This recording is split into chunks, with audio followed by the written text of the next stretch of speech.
CGPSC current affair के online platform में आप सबका स्वागत है। आज हम चर्चा करेंगे भारतीय अर्थव्यवस्था पर। पिछले वीडियो में हमने चर्चा का केंद्र रखा था अर्थव्यवस्था के क्षेत्रक पर चर्चा कर रहे थे। किस पर चर्चा कर रहे थे? अर्थव्यवस्था के क्षेत्रक पर हम क्या कर रहे थे? चर्चा कर रहे थे। तो अर्थव्यवस्था के क्षेत्रक पर चर्चा किए। अर्थव्यवस्था के क्षेत्रक को हमने कितने भागों में बांटा था? 2 भागों में। पहला क्या हो जाएगा बोलिएगा? मुख्य तौर पर देखा। हमने क्या देखा? मुख्य तौर पर देखा। मुख्य तौर पर अर्थव्यवस्था के क्षेत्रक को कितने भागों में बांटा था? 3 भागों में बांटा था।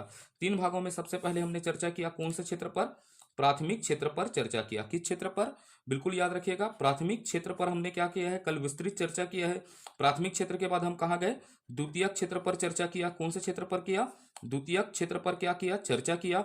उसके बाद हमने चर्चा किए हैं तृतीयक क्षेत्र पर। तो अर्थव्यवस्था के मुख्य तौर पर कितने क्षेत्र होंगे? 3 क्षेत्र होंगे। पहला बोलिएगा प्राथमिक क्षेत्र, फिर कौन सा होगा? द्वितीयक क्षेत्र, उसके बाद क्या होगा? तृतीयक क्षेत्र। अब संक्षिप्त जानकारी और चर्चा कर लेते हैं इस पर रिवाइज करते हुए। तो प्राथमिक क्षेत्र क्या है करके? अर्थव्यवस्था का वह क्षेत्र जो प्राकृतिक संसाधनों को अपने उत्पाद के रूप में क्या करता है? प्राप्त करता है, उसे कौन सा क्षेत्र कहा जाता है? प्राथमिक क्षेत्र। प्राथमिक क्षेत्र का अन्य नाम हमने देखा था, इसे और क्या कहा जाता है? कृषि क्षेत्र भी कहा जाता है। कौन सा क्षेत्र कहा जाता है? कृषि क्षेत्र भी कहा जाता है। और इसके अंतर्गत किस किसे शामिल किया जाता है करके ये याद रखना है। तो इसके अंतर्गत हमें हमें क्या क्या पढ़ा था? शामिल होता है खनन एवं क्या आता है? उत्खनन आता है करके देखा था। हमने क्या देखा था? खनन एवं उत्खनन आता है करके। इसे आप अच्छे से याद रखिएगा। इसके अंतर्गत क्या आता है? खनन एवं उत्खनन आता है। उसके बाद हमने दूसरा देखा, इसमें आता है कृषि। कृषि एवं संबंधित क्षेत्र। किससे? कृषि से संबंधित क्षेत्र भी क्या आते हैं? प्राथमिक क्षेत्र के अंतर्गत आते हैं। उसके बाद तीसरा क्या देखा? मत्स्य पालन। क्या देखा था? मत्स्य पालन एवं पशुपालन देखा था। क्या देखा था? पशुपालन इसके अंतर्गत आता है करके। उसके बाद चौथा हमने चर्चा किया था वानिकी। ये सब किसके अंतर्गत आता है? वानिकी। ये सब किसके अंतर्गत आता है? प्राथमिक क्षेत्र के अंतर्गत आता है। तो प्राथमिक क्षेत्र क्या है? अर्थव्यवस्था का वह क्षेत्र जो किसको? प्रकृति से प्राप्त संसाधनों को अपने उत्पाद के रूप में क्या करता है? प्रयोग करता है, उसे क्या कहा जाता है? प्राथमिक क्षेत्र। इसके अंतर्गत क्या क्या आते हैं करके इसको याद रखना है। खनन एवं उत्खनन, कृषि एवं संबंधित क्षेत्र, मत्स्य पालन एवं पशुपालन। उसके बाद हमने किस पर चर्चा किया था? द्वितीयक क्षेत्र पर। द्वितीयक क्षेत्र क्या है करके देखा था? अर्थव्यवस्था का वह क्षेत्र जो प्राकृतिक प्राथमिक क्षेत्र से प्राप्त उत्पादों को अपने गतिविधियों में क्या करता है? कच्चे माल के रूप में क्या करता है? प्रयोग करता है। इसका अन्य नाम देखा था, कौन सा क्षेत्र कहा जाता है? औद्योगिक क्षेत्र कहा जाता है। कौन सा क्षेत्र कहा जाता है? इसे औद्योगिक क्षेत्र कहा जाता है। अब इसके सबसे ज्यादा याद रखने बातें क्या है? इसके अंतर्गत क्या क्या को शामिल किया जाता है? तो इसके अंतर्गत क्या आता है करके देखे थे हमने? निर्माण। क्या देखा था? हमने चर्चा किया था निर्माण एवं विनिर्माण आता है। क्या आता है? निर्माण एवं विनिर्माण इसके अंतर्गत आता है। उसके बाद हमने क्या चर्चा किया? इसको याद रखना ही है ना, गैस, जल एवं विद्युत आपूर्ति। क्या आता है? विद्युत आपूर्ति आता है करके हमने कल क्या किया था? चर्चा किया था। उसके बाद हमने अर्थव्यवस्था का क्या देखा था? तृतीय क्षेत्र। अर्थव्यवस्था का तृतीय क्षेत्र क्या कहलाता है बताइएगा? प्राथमिक क्षेत्र एवं द्वितीय क्षेत्र को क्या प्रदान करता है? अपने सेवाएं प्रदान करता है। इसी कारण इसे कौन सा क्षेत्र कहा जाता है? सेवा क्षेत्र भी कहा जाता है। कौन सा क्षेत्र कहा जाता है? अन्य नाम सेवा क्षेत्र। इसके अंतर्गत क्या आता है करके थोड़ा बहुत बातें पर चर्चा करते हैं। चिकित्सा आता है। क्या आता है? चिकित्सा, बैंकिंग एवं परिवहन आदि, ये सब इसके अंतर्गत आते हैं करके हमने क्या किया? चर्चा किया। अब हम चर्चा करेंगे अन्य तौर पर। किस पर चलते हैं? अन्य तौर पर हम क्या करते हैं? चर्चा करते हैं। ज्यादा बातों को अन्य तौर पर नहीं है, लेकिन चर्चा करते हैं अन्य तौर पर। अन्य तौर पर क्या क्या चीजों को शामिल होगा? अन्य तौर पर देखते हैं अर्थव्यवस्था के प्रकार। तो अन्य तौर पर हमने कितने भागों में बांटा था? अर्थव्यवस्था को 2 भागों में बांटा था। तो अन्य तौर पर कितने भागों में हो जाएगा? 2 भागों में हो जाएगा। पहला क्या हो जाएगा? चतुर्थक क्षेत्र। उसके बाद कौन सा हो जाएगा? पंचम क्षेत्र हो जाएगा। प्रश्न पूछने की संभावना यहां से क्या रहेगी? कम रहेगी। फिर भी देख लेते हैं कौन कौन सी चीजें चतुर्थक क्षेत्र के अंतर्गत शामिल होती है और कौन कौन सी चीजें पंचम क्षेत्र की अंतर्गत शामिल आती है। अब ये चतुर्थक क्षेत्र भी क्या है? सेवा क्षेत्र का क्या है? विस्तार है। इसके अंतर्गत क्या आएगा? बौद्धिक पहलुओं को शामिल किया जाता है। किसको? बौद्धिक पहलू। ये क्या आते हैं? चतुर्थक क्षेत्र के अंतर्गत आते हैं। वैसे ही चतुर्थक क्षेत्र के अंतर्गत क्या आता है? लेखांकन। क्या आता है? लेखांकन, अकाउंटिंग। इस ये भी एक प्रकार से सेवा है, लेकिन सेवा का क्या है? उत्कृष्ट अवस्था है लेखांकन। ये भी किसके अंतर्गत शामिल होगा? चतुर्थक। उसके बाद शोध हो गया, ये भी किसके अंतर्गत आता है? चतुर्थक। उसके बाद हो गया जैसे उच्च शिक्षा, क्या हो गया? उच्च शिक्षा आदि भी क्या आता है, चतुर्थक क्षेत्र के अंतर्गत क्या किया जाता है, शामिल किया जाता है। यह सेवा क्षेत्र का क्या है, विस्तार है। उच्च रूपिण क्या है, विस्तार है। अब उसके बाद देख लेते हैं पंचम क्षेत्र। पंचम क्षेत्र के अंतर्गत क्या आएगा, वैज्ञानिक अनुसंधान, जहां बुद्धि की उच्च स्तर की आवश्यकता होती है। यह भी एक क्या है, सेवा का ही रूप है। इसके अंतर्गत क्या आएगा, वैज्ञानिक अनुसंधान। भाई ये पंचम क्षेत्र में क्या आ जाएगा, वैज्ञानिक अनुसंधान को शामिल किया जाएगा, अनुसंधान को शामिल किया जाएगा। वैसे ही किसको शामिल किया जाएगा, मीडिया भी इसके साथ आ जाता है, पंचम क्षेत्र के अंतर्गत आ जाएगा मीडिया। उसके बाद देखते हैं प्रबंधक निर्देशक, क्या देखेंगे, प्रबंधक निर्देशक आदि क्या शामिल होंगे बताइएगा, अर्थव्यवस्था के सक क्या होंगे, शामिल होंगे अर्थव्यवस्था के पंचम क्षेत्र में। यहां से आपसे पूछ सकता है मीडिया किस क्षेत्र में आता है, पंचम क्षेत्र में आता है। इस तरह पर हम क्या कर लिए, पूरे तरीके से अर्थव्यवस्था के किस पर चर्चा कर लिए, पहलुओं पर चर्चा कर लिए। सभी चित्रों को अच्छे तरीके से क्या कर लिए, अध्ययन कर लिए। ये ज्यादा इंपॉर्टेंट नहीं रखते हमारे को। इंपॉर्टेंट क्या रखता है, पहला 3 क्षेत्र हमारे लिए क्या रखता है, सबसे ज्यादा इंपॉर्टेंट रखता है। अब चलते हैं अगले विषय पर, क्या करते हैं, अगले टॉपिक पर क्या करते हैं, चर्चा करते हैं। तो चर्चा का विषय को और आगे बढ़ाते हैं। देखते हैं मांग और पूर्ति का नियम। किसका देखेंगे, मांग एवं पूर्ति का नियम। क्योंकि मैं एकदम बेसिक से ही पढ़ाऊंगा ना, आप आगे अच्छे से समझ पाएंगे और अच्छे से नोट्स बनाइएगा, ठीक है। मांग और पूर्ति का नियम देखेंगे, क्या देखेंगे, मांग और पूर्ति का नियम देखेंगे। तो भाई मांग और पूर्ति का नियम क्यों समझना है, यह क्या है, एक प्रकार का सिद्धांत है। मांग और पूर्ति का क्या है, सिद्धांत है करके समझना है। मांग और पूर्ति का नियम क्या है, सिद्धांत है। भाई समझिए, समझना है। जब अर्थव्यवस्था में क्या होता है, कीमत निर्धारण, क्या होता है, कीमत निर्धारण की प्रक्रिया को समझने के लिए भाई मांग और पूर्ति के ही द्वारा अर्थव्यवस्था में क्या होता है, कीमत का निर्धारण होता है। तो कीमत निर्धारण की प्रक्रिया को समझने के लिए हमें क्या पढ़ना पड़ेगा, मांग और पूर्ति का नियम पढ़ना पड़ेगा। तो अच्छे से लिखते हैं, इस सिद्धांत, थोड़ा अच्छा सा नोट्स बनाइएगा, इस सिद्धांत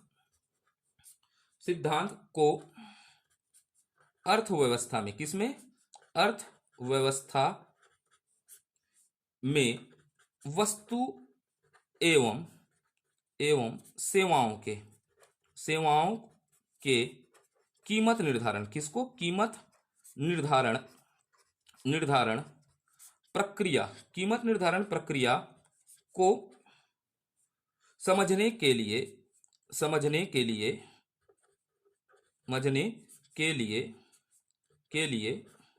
पढ़ना क्या है, पढ़ना आवश्यक है। तो भाई अर्थव्यवस्था में वस्तु एवं सेवाओं की कीमत निर्धारण के लिए हमें क्या पढ़ना पड़ेगा, मांग और पूर्ति का नियम पढ़ना आवश्यक है। हम यहाँ पर इस सिद्धांत में ज्यादा चीजें नहीं करेंगे, हमको इकोनॉमिस्ट नहीं बनना है, हमको एग्जाम ओरिएंटेड चर्चा करना है। तो क्या समझेंगे, इस सिद्धांत के अनुसार देखते हैं, क्या देखते हैं, अब इस सिद्धांत के अनुसार देखने का प्रयास करते हैं, क्या क्या चीजें हैं इस सिद्धांत के अनुसार। हमको ज्यादा इस पर ज्यादा चर्चा नहीं करना है, किसके अनुसार पढ़ना है, एग्जाम ओरिएंटेड, इस सिद्धांत के अनुसार। अब थोड़ा कहानी समझिएगा, 3 चीजों को ही पर चर्चा करूंगा, 3 सिद्धांतों पर ही चर्चा करूंगा। अब समझिएगा, एक शब्द लिख रहा हूं मांग, अच्छे से समझिएगा, ठीक है। एक क्या लिखा मैं, मांग लिखा, ठीक है। किसी वस्तु का मांग मान लेते हैं, एप्पल के फोन का मांग कितना है करके 10 है। मांगने वाले कितने हैं अर्थव्यवस्था में, 10 लोग अर्थव्यवस्था में एप्पल के फोन को क्या कर रहे हैं, मांग कर रहे हैं, ठीक है। मांगने वाले कितने हैं, 10 हैं। अब भाई बनाने वाला एप्पल है, तो एप्पल क्या हो जाएगा, पूर्ति करता, क्या हो जाएगा, आपूर्ति। इसी को क्या बोलूंगा, सप्लाई, डिमांड एंड सप्लाई। आपूर्ति भी कितना है बताइएगा, 10 हो गया। मांगने वाले कितने हैं, 10 हैं, आपूर्ति भी कितना है, 10 है। तो मांग और आपूर्ति क्या दिख रहा है, बराबर दिख रहा है। तो समझिएगा कीमत क्या होगा, कीमत कैसा होगा बताइएगा, सोचिए आप लोग, कीमत कैसा होगा, यहां पर कीमत क्या होगा करके समझिएगा। मांगने वाले 10 हैं, देने वाला भी कितना है, 10 है, तो कीमत क्या रहेगा, स्थिर रहता है। यहां पर क्या रहता है, कीमत स्थिर रहता है। अर्थात जब अर्थव्यवस्था में मांग और पूर्ति क्या होती है, बराबर होती है, तो कीमत कैसा रहता है, स्थिर रहता है। कीमत बढ़ेगा क्या, नहीं बढ़ेगा। तो कीमत कैसे होता है, स्थिर होता है। ये नियम आपको समझ में आया होगा, तो बिल्कुल अब अच्छे से नोट्स करिएगा, ठीक है। अब उसके बाद दूसरे नियम पर चलते हैं, किस पर चलते हैं, दूसरे नियम को समझने का प्रयास करते हैं। अब समझिएगा, मांगा, मांगा आपने कितना है, 10 वस्तु। भाई 10 एप्पल का क्या मांगा है आपने, फोन मांगा, ठीक है। कितना फोन मांगा, 10 एप्पल का फोन मांगा है, ठीक है। अब यहां पर समझिएगा, आपूर्तिकर्ता, एप्पल का निर्माता, आपूर्तिकर्ता।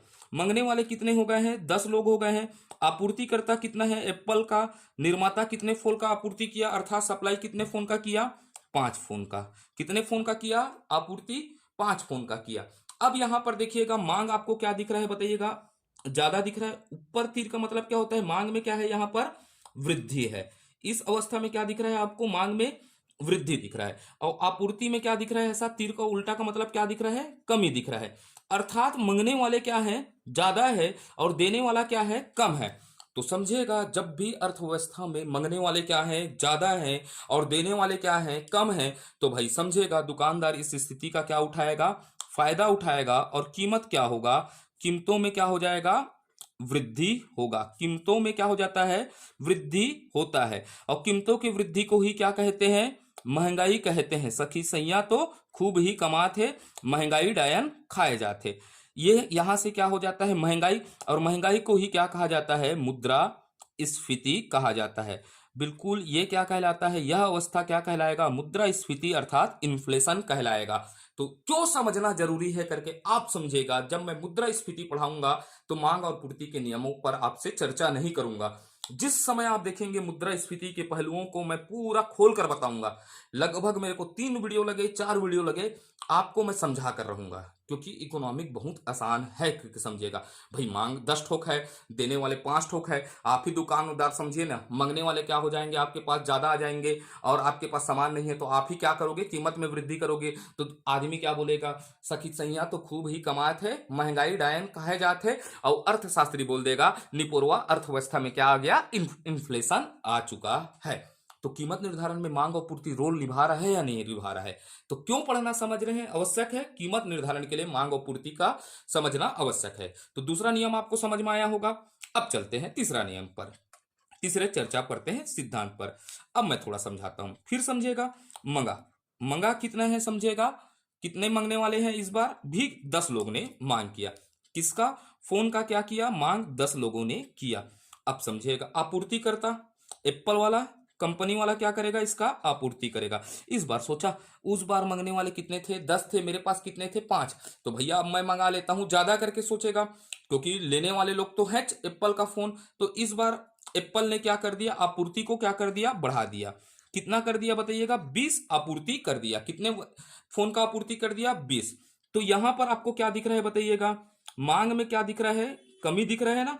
मंगे कितना है बताइएगा? 10 लोग। तो इस बार मांग में क्या हो गया बताइएगा? कमी हो गया है। लेकिन आपूर्ति में क्या हो गया है बताइएगा? वृद्धि दिख रहा है ना। आपूर्ति में क्या दिख रहा है आपको? वृद्धि हो गया है। मंगने वाले कम हो गए हैं, आपूर्ति में क्या हो गया है? वृद्धि हो गया है। तो कीमतों में क्या प्रभाव पड़ेगा? कीमत किस प्रकार निर्धारण होगा सोचिएगा। तो कीमत कैसे निर्धारण होगा? भैया आप लोग बाजार में जाते हो ना, शुरू में क्या होता है? मांग क्या होता है? ज्यादा होता है। आपूर्ति क्या होता है? कम होता है। तो दुकानदार क्या बोलता है? हमेशा रेट को क्या करता है? ज्यादा करता है। लेकिन आप मार्केट में शाम को जाओ, मंगने वाले क्या हो जाएंगे? कम हो जाएंगे। उसके पास वस्तु क्या होगा? बचा है। तो वस्तु क्या बोलता है? दुकान वाला, सब्जी वाला बोलता है ले ना दाऊ, फोक्कट में ले जाना, मुद्दले में ले जा मोर ले कही के। तो कीमतों को क्या करता है? कमी करता है। समझ पाए आप लोग? कीमतों में क्या होता है? कमी किया जाता है। और कीमतों में कमी का मतलब क्या होता है बताइएगा? अब भाई आप लोग बोलोगे सस्ता मिला, तो महंगाई में क्या हो गया? कमी हो गया। क्या हो गया बोलेंगे? महंगाई में कमी। और इसी अवस्था को क्या कहते हैं? मुद्रा और स्फीति का अवस्था कहलाएगा। जब आप मुद्रा और स्फीति पढ़ेंगे, डिफ्लेशन की अवस्था कहलाएगा। तो ये हुआ मांग और पूर्ति का 3 नियम। तो अर्थव्यवस्था में वस्तु एवं सेवाओं की कीमत निर्धारण के लिए हमें क्या पढ़ना जरूरी है? मांग और पूर्ति का नियम पढ़ना क्या है? आवश्यक होता है। तो तीनों नियम आपको समझ में आ गए होंगे, ऐसा मैं मानकर चलता हूं। अच्छे से नोट्स बनाइएगा आप लोग। मैं जब भी किसी भी सब्जेक्ट को चालू किया हूं, तो मेरी प्रतिबद्धता है उस सब्जेक्ट को पूरे तरीका से कंप्लीट करूं। जैसे भी मेरे को ज्ञान है, जितना ज्ञान है, जितने समय का अनुभव है, उसको मैं आपके साथ साझा करूंगा। भाई मेरा उद्देश्य नहीं है ये कोचिंग संस्था नहीं है करके याद रखिएगा, है ना। तो बिल्कुल अच्छे से नोट्स बनाइए, विश्वास रखकर नोट्स बनाइए आप। ठीक है कि आपके मन में अभी ऐसा विश्वास होगा कि इन लोग सब्जेक्ट को कंप्लीट करेंगे या नहीं करेंगे, बस हवाबाजी कर रहे हैं। क्या हवाबाजी नहीं है, ये पहल है मेरे द्वारा। बिल्कुल मैं प्रयास करूंगा कि जहां तक हो सके मैं अच्छे से आपको इकोनॉमिक पढ़ाऊं पहले, फिर बहुत सारे प्लान हैं, आगे चर्चा करेंगे। तो मांग और पूर्ति के नियम आप समझ लिए होंगे। अब चलते हैं अर्थव्यवस्था की और अगले पहलू को। जैसे आजकल बोला जा रहा है कि सीजीपीएससी को भी यूपीएससी के तर्ज पर किया जाएगा।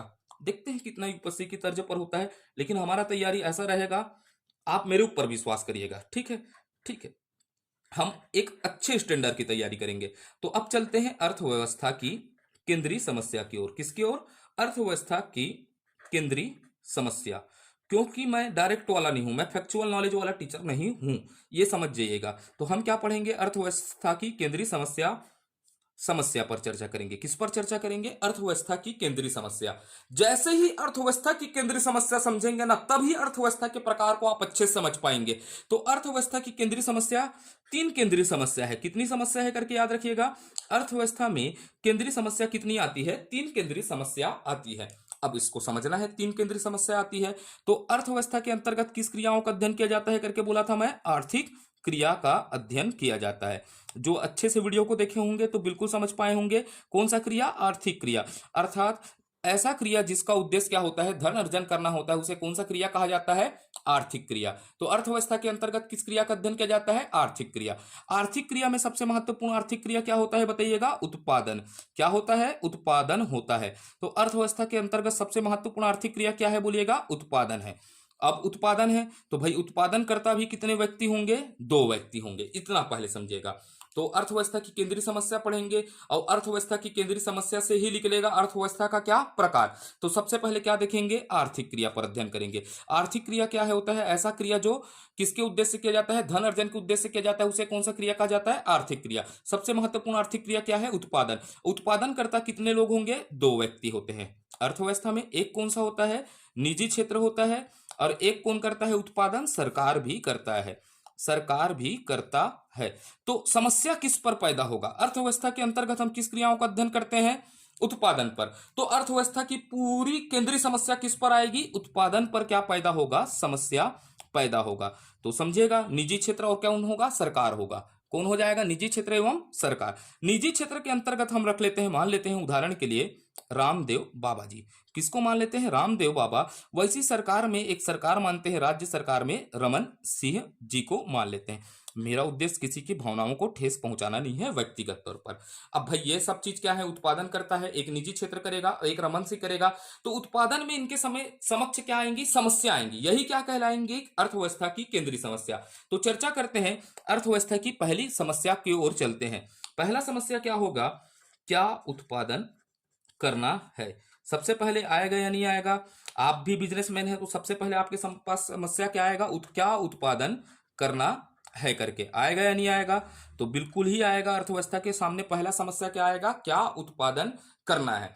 तो भाई उत्पादन करना है तो वो निजी क्षेत्र के ओर भी आएगा और सरकार की ओर भी आएगा। निजी क्षेत्र में किसको लिए हैं? बाबा रामदेव को लिए हैं। अब बाबा रामदेव के समक्ष समस्या आएगा नहीं आएगा? क्या उत्पादन करना है करके। तो बाबा रामदेव उत्पादन करना है, निजी व्यक्ति है और निजी व्यक्ति है तो इसको कहाँ क्या कमाना होगा बताइएगा? लाभ अर्जित करना है ना। बाबा रामदेव को उद्देश्य क्या है? लाभ अर्जित करना है। भले कितनों बोले कि मैं लाभ अर्जित नहीं करता, लेकिन पतंजलि के प्रोडक्ट को बेचकर कहाँ करता है? लाभ अर्जित करता है। तो लाभ अर्जित करता है तो वो कहाँ जाएगा? बाजार में जाएगा या नहीं जाएगा बताइएगा? कहाँ जाएगा? बाजार में जाएगा। और बाजार में क्या करेगा? अध्ययन करेगा कि मुझे क्या उत्पादन करना है जिससे मुझे क्या मिल पाए? लाभ मिल पाए। तो बाबा रामदेव जान गया है कि लोग क्या खाते हैं? पिज्जा खाते हैं। क्या खाते हैं? पिज्जा। अब पिज्जा खाते हैं तो क्या उत्पादन करूंगा करके सोच लिया बाबा रामदेव? पिज्जा का उत्पादन करूंगा करके सोच लिया।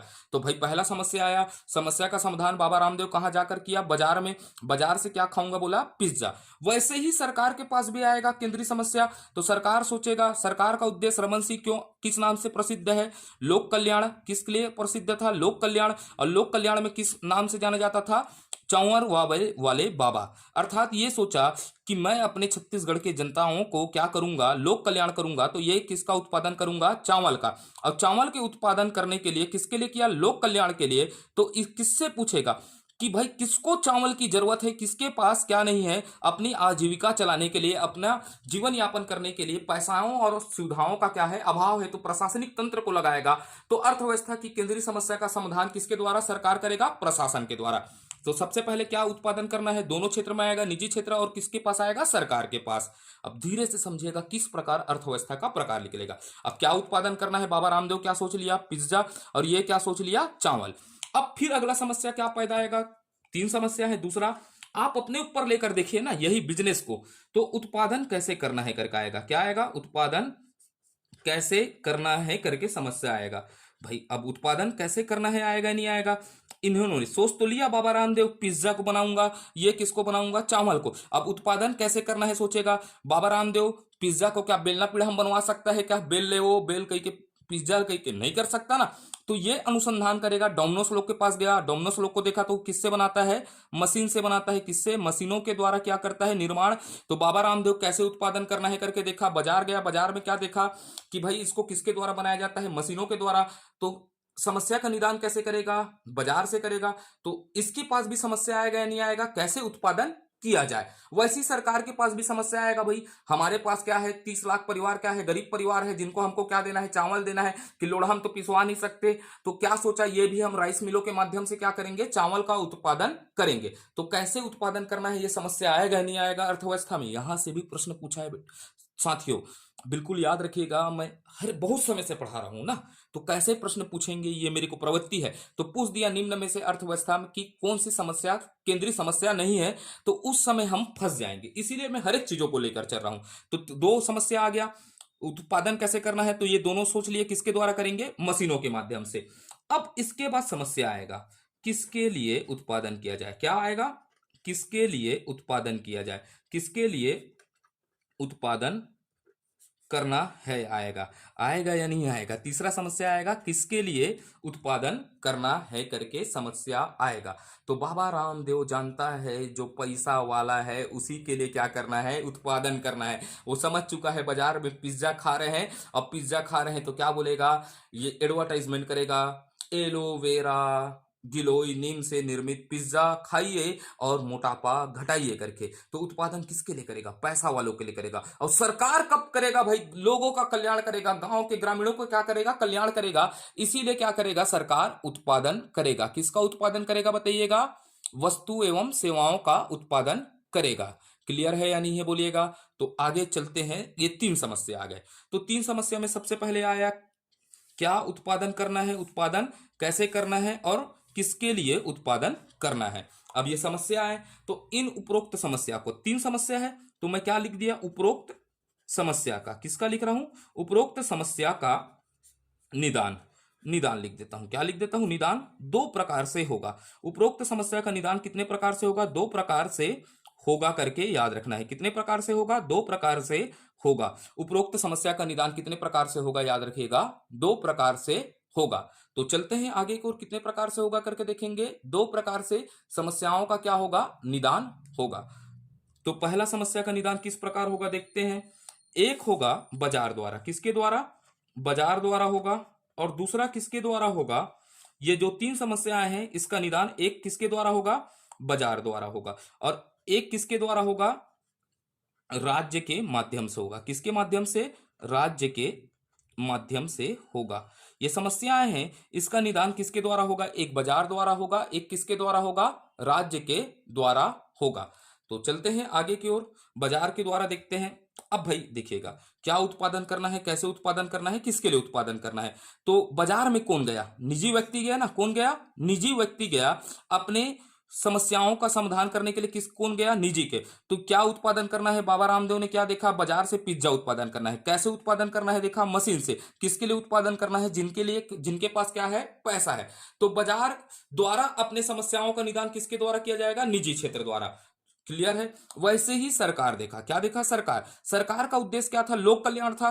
किसको देखा, वो गरीबों के लिए क्या करना है, उत्पादन करना है। तो समस्याओं का निदान किसके द्वारा होगा, बाजार द्वारा, एक किसके द्वारा होगा, राज्य द्वारा। पन्ना को पलटता हूं, आगे की ओर और बढ़ता हूं, ठीक है ना, समझाते हैं फिर इसको।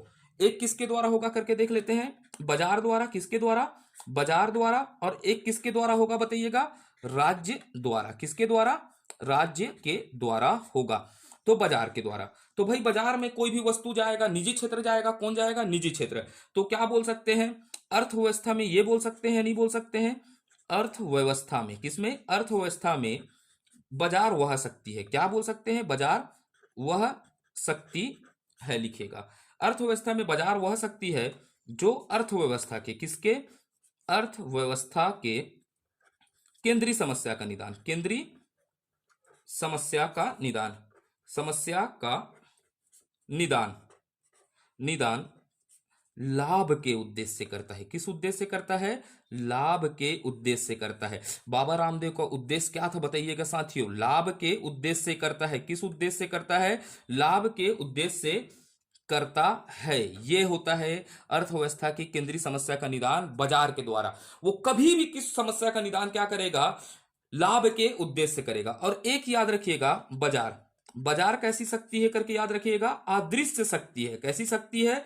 अदृश्य शक्ति है करके याद रखना है। भाई दिखता है क्या? बाजार की शक्तियां दिखती है क्या? मांग और पूर्ति की शक्तियां दिखती है क्या? तो कैसी शक्ति है बताइएगा? अदृश्य शक्ति है। तो अदृश्य शक्ति क्या कहलाता है? बाजार की शक्तियां क्या कहलाती है? अदृश्य शक्ति। इन विजुअल हैंड बोलते हैं इसको। थ्योरी को मैं जब समझाऊंगा, इन विजुअल हैंड थ्योरी कहला जाता है। अब भाई बाजार में है, बाजार में कौन व्यक्ति बेच रहा है बताइएगा? बाबा रामदेव गया है। तो बताइएगा बाजार की शक्तियों पर आधारित अर्थव्यवस्था। क्या? बाजार के शक्ति पर आधारित, किस पर? शक्ति पर आधारित अर्थव्यवस्था, इसको समझना है ना। शक्ति पर आधारित अर्थव्यवस्था पर चर्चा करता हूं। बाजार की शक्ति पर आधारित अर्थव्यवस्था अर्थात निजी लोग गए हैं, निजी लोग जो पैसा लगाएगा वही क्या कमाएगा?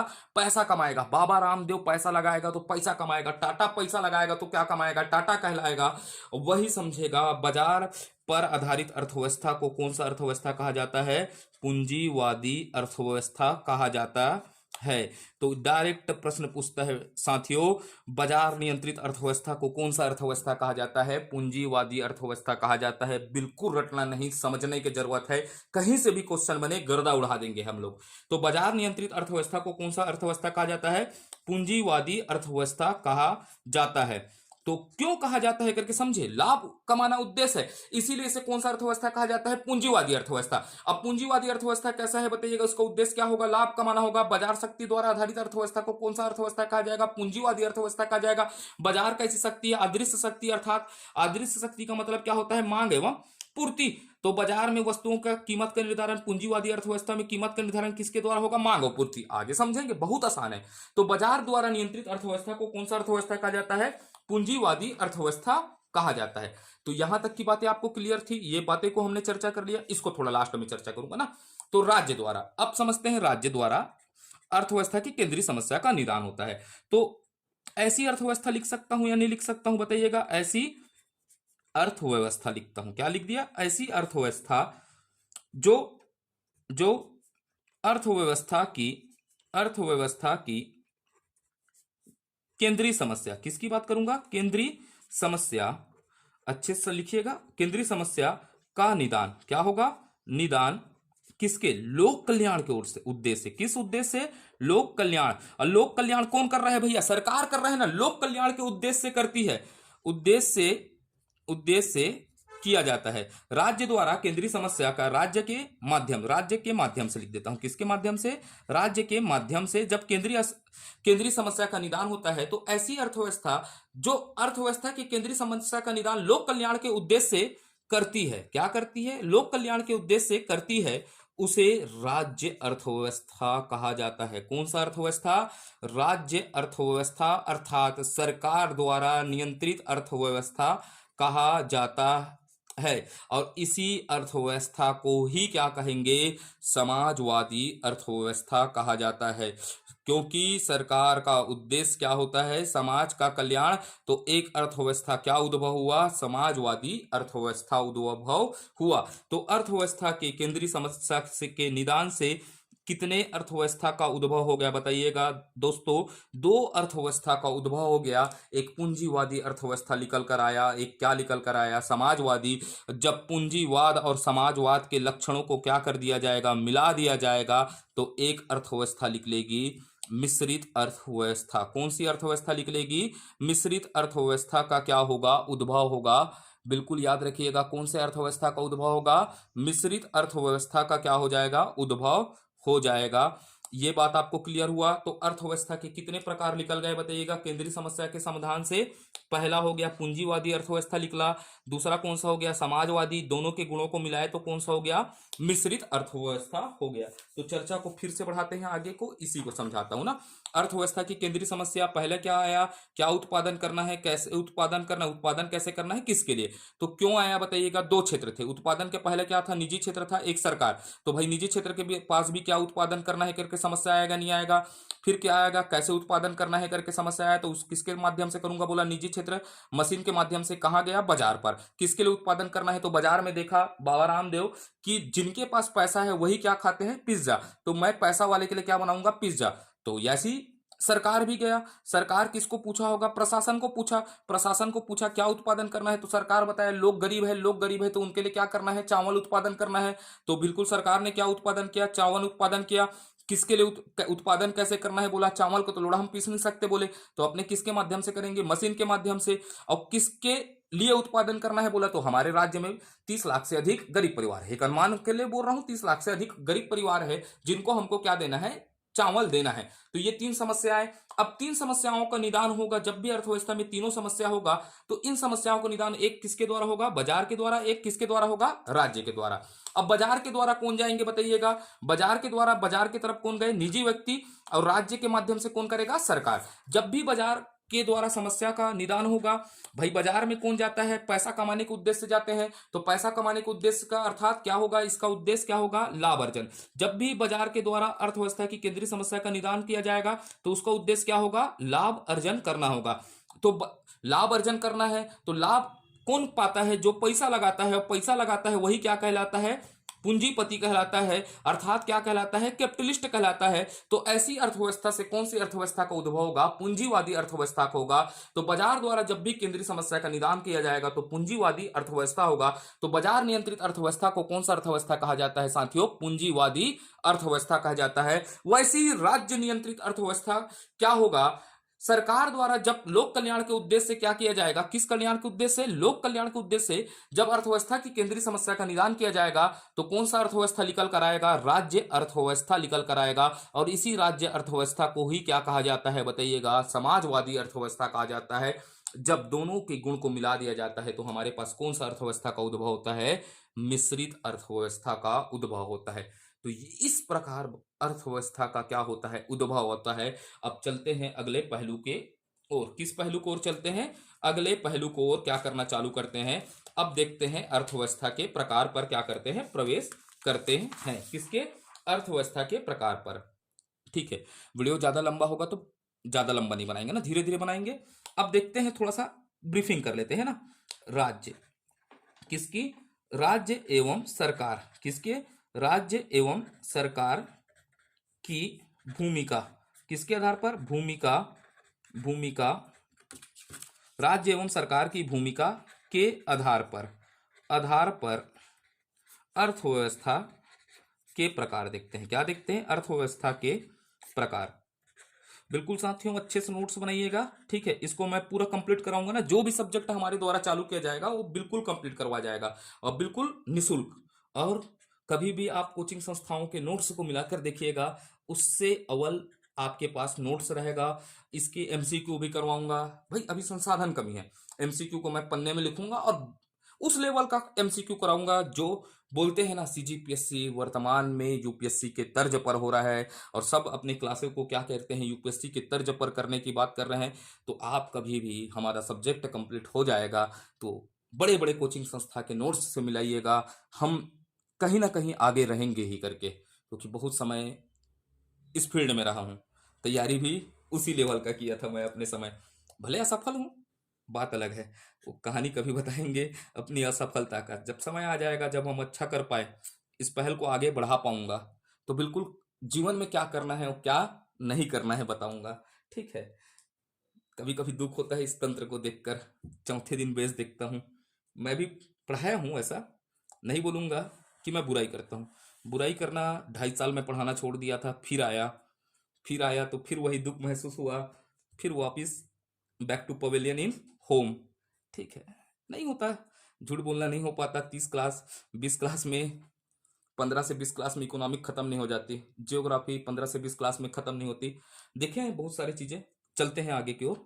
इस दुख और विडंबना पर बात करूंगा तो बहुत गहरे घाव है ना। तो सरकार एवं राज्य एवं सरकार की भूमिका के आधार पर कितने प्रकार की अर्थव्यवस्था होंगे? 3 प्रकार की अर्थव्यवस्था होगी। सबसे पहली अर्थव्यवस्था होगी पूंजीवादी अर्थव्यवस्था। कौन सी वादी अर्थव्यवस्था देखेंगे? पूंजीवादी अर्थव्यवस्था पर चर्चा करेंगे। कौन से? पूंजीवादी अर्थव्यवस्था पर क्या करेंगे? चर्चा करेंगे।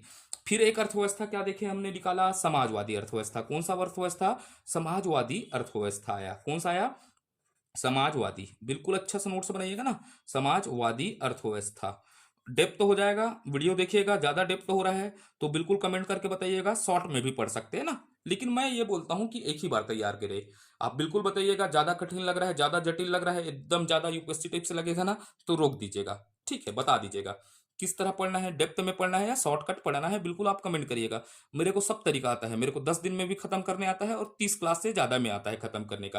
पहला कौन सा हो जाएगा? पूंजीवादी अर्थव्यवस्था। दूसरा कौन सा हो जाएगा? समाजवादी अर्थव्यवस्था। तीसरा कौन सा हो जाएगा? डालिएगा मिश्रित अर्थव्यवस्था लिखिएगा। कौन सा अर्थव्यवस्था लिखिएगा? मिश्रित अर्थव्यवस्था। तो अब शुरुआत करते हैं पूंजीवादी अर्थव्यवस्था से। कौन सा अर्थव्यवस्था से शुरुआत करते हैं? पूंजीवादी अर्थव्यवस्था से क्या करते हैं? शुरुआत करते हैं। तो अच्छे से नोट्स बनाइएगा। कौन सा डालिएगा? पूंजीवादी अर्थव्यवस्था। कौन सा अर्थव्यवस्था? पूंजीवादी अर्थव्यवस्था। रटने की आवश्यकता नहीं पड़ेगी ना आपको, जो रटना है उसको बता दूंगा, और कौन सा क्वेश्चन व्यापम में पूछता है, कौन सा प्री में पूछेगा और कैसे मेंस में लिखना है, इस पर भी चर्चा करेंगे। पूंजीवादी अर्थव्यवस्था। कौन सी अर्थव्यवस्था?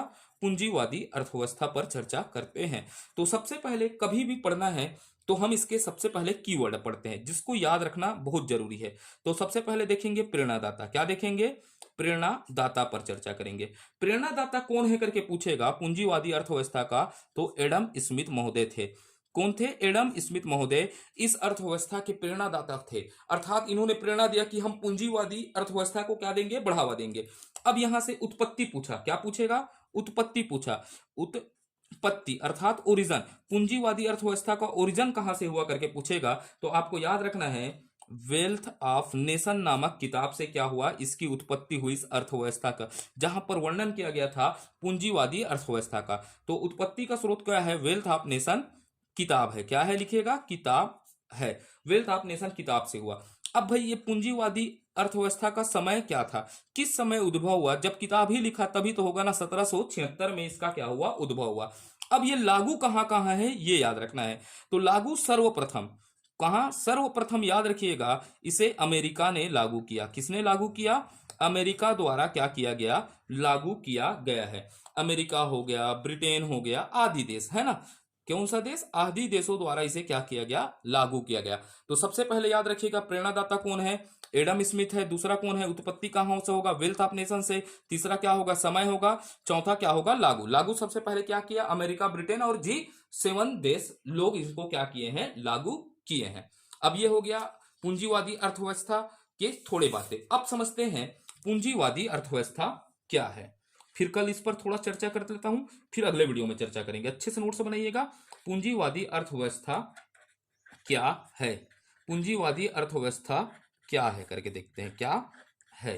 ठीक है, पूंजीवादी अर्थव्यवस्था क्या है। और बिल्कुल आप लोग एक कमेंट करके बताइएगा मेंस का कौन सा टॉपिक चालू करना है, या आपको अप्लाइड साइंस पढ़ना है जहां हम शुरुआत करेंगे जैव विविधता के साथ, या पेपर नंबर 7 का पार्ट 2 पढ़ना है ऑर्गेनाइजेशन।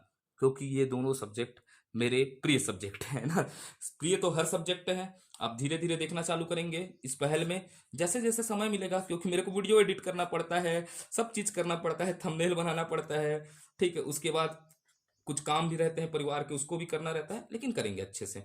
बताइएगा पेपर नंबर 7 या अप्लाइड साइंस, है ना। तो पूंजीवादी अर्थव्यवस्था क्या है समझना है सबसे पहले। अब पूंजीवादी अर्थव्यवस्था तो पहले ही लाइन हमने समझ लिया है कि बाजार नियंत्रित अर्थव्यवस्था को पहला एक पॉइंट लिख लीजिएगा। इसको क्वेश्चन पूछता है ना, बाजार नियंत्रित अर्थव्यवस्था। अगर मैं डायरेक्ट लाता बाजार नियंत्रित अर्थव्यवस्था को पूंजीवादी अर्थव्यवस्था कहते हैं, तो आप कभी नहीं समझ पाते। क्यों समझ पाए? केंद्रीय समस्या से क्या हुआ? पूंजीवादी अर्थव्यवस्था को उद्भव हुआ। तो बाजार नियंत्रित अर्थव्यवस्था को, किसको? बाजार नियंत्रित अर्थव्यवस्था को क्या कहा जाता है? पूंजीवादी अर्थव्यवस्था कहा जाता है। पूंजीवादी अर्थव्यवस्था कहा जाता है, एकदम क्लियर है। कौन सा अर्थव्यवस्था कहा जाता है? पूंजीवादी अर्थव्यवस्था कहते हैं। ये पॉइंट क्लियर है। बाजार नियंत्रित अर्थव्यवस्था को कौन सा अर्थव्यवस्था कहते हैं? पूंजीवादी अर्थव्यवस्था कहते हैं। अब इसके बाद कीवर्ड को पकड़ना। भाई अर्थव्यवस्था में सबसे महत्वपूर्ण कारक कौन सा होता है? क्रिया कौन सा? किस क्रिया का अध्ययन किया जाता है? आर्थिक क्रिया। मैं जैसा बोल रहा हूं वैसे ही नोट्स बनाएंगे और समझ जाएंगे। सबसे महत्वपूर्ण कौन से कारक किस क्रिया का अध्ययन किया जाता है? आर्थिक क्रिया। और सबसे महत्वपूर्ण आर्थिक क्रिया क्या है बताइएगा? उत्पादन है। कौन सा है? उत्पादन है। भाई अर्थव्यवस्था के अंतर्गत किस क्रिया का अध्ययन किया जाता है? आर्थिक। सबसे महत्वपूर्ण आर्थिक क्रिया क्या है बताइएगा? उत्पादन। और आर्थिक क्रिया क्या है? उत्पादन है। अब इसी आर्थिक क्रिया एवं उत्पादन का क्या बोलूंगा? आर्थिक क्रिया एवं उत्पादन का दो तीर बना रहा हूं। आर्थिक क्रिया एवं उत्पादन। सबसे महत्वपूर्ण आर्थिक क्रिया क्या है? उत्पादन। ठीक है। आर्थिक क्रिया एवं उत्पादन का नियंत्रण, किसकी बात करूंगा? नियंत्रण, कंट्रोल। और किसकी बात करूंगा यहां समझिएगा? संचालन। किसकी बात कर रहा हूं? संचालन की बात कर रहा हूं। ऐसी अर्थव्यवस्था, और ऊपर में क्या लिख दिया? ऐसी अर्थव्यवस्था लिख दिया, तो एक डेफिनेशन बन जाएगा ना। ऐसी अर्थव्यवस्था, रटना मत बेटा, ठीक है। ऐसी अर्थव्यवस्था जहां आर्थिक क्रिया, किस क्रिया का बोल रहा हूं? कीवर्ड आर्थिक क्रिया, और उत्पादन का नियंत्रण एवं संचालन किसके द्वारा किया जाता है? निजी व्यक्ति द्वारा। किस व्यक्ति द्वारा? निजी व्यक्ति द्वारा। कौन से व्यक्ति द्वारा? निजी व्यक्ति द्वारा किया जाता है। उसे कौन सा अर्थव्यवस्था कहा जाता है? पूंजीवादी अर्थव्यवस्था कहा जाता है। क्लियर रहेगा? कौन सा अर्थव्यवस्था कहा जाता है? पूंजीवादी अर्थव्यवस्था कहा जाता है। आज के लिए वीडियो को इतना ही रखते हैं क्या बताइएगा, या और आगे बढ़े? बताइए। आज के लिए इतना ही रखते हैं। देखते हैं मेरे मोबाइल में स्टोरेज कितना है। ठीक है, तो ये पूंजीवादी अर्थव्यवस्था कहा जाता है। और ये खत्म नहीं हुआ है ना पूंजीवादी अर्थव्यवस्था, इसके मैं हर डायमेंशन दिखलाऊंगा आपको। दिखलाऊंगा कि पूंजीवादी अर्थव्यवस्था के गुण क्या हो सकते हैं, दोष क्या हो सकते हैं। हम मेंस, प्री और व्यापम की तैयारी कर रहे हैं। और आगे आपने एक टैग लाइन पढ़ा होगा, पीएससी अब यूपीएससी के तर्ज पर। तो दिखलाएंगे, देखेंगे। यूपीएससी जितना तो हो नहीं सकता, जितना मेरा अनुभव रहा है, जितने समय मैंने दिल्ली में बिताया है, तो अनुभव ऐसा है कि आप पीएससी और यूपीएससी की तुलना नहीं कर सकते, लेकिन पेपर का एक लेवल बढ़ाया जा सकता है। तो आज के लिए इतना ही रखते हैं। अच्छा लगता है तो आप वीडियो को क्या करिए? लाइक करिए। क्या करिए? लाइक करिए, शेयर करिए, और बिल्कुल आप क्या करिए? कमेंट करिए, और अच्छे से नोट्स बनाइए। अगर नहीं भी करते हैं तो चलेगा, ठीक है। मेरे को ये टेंशन नहीं है लाइक शेयर कमेंट से, ठीक है। ना मैं कोई कोचिंग संस्था हूँ, ना मेरा उद्देश्य है कि भविष्य में आकर आपको कुछ चीज़ें को बेचूं, क्या करूं। ये सब चीज़ें सब्सिडरी है मेरे लिए, ठीक है। मेरा उद्देश्य है कि मैं बहुत समय से पढ़ाया हूँ, ठीक है, और पढ़ाता रहूँ, ठीक। तो बिल्कुल आप क्या करिएगा? लाइक शेयर करना, कमेंट करना। आपका अच्छा लगता है तो बिल्कुल करिएगा, और अच्छे से नोट्स बनाइएगा। और कल हम आगे देखेंगे पूंजीवादी अर्थव्यवस्था के, क्या देखेंगे? पूरे तरीके से हर एक पहलुओं को क्या करेंगे? चर्चा करेंगे। धन्यवाद। जय हिंद, जय भारत, जय छत्तीसगढ़।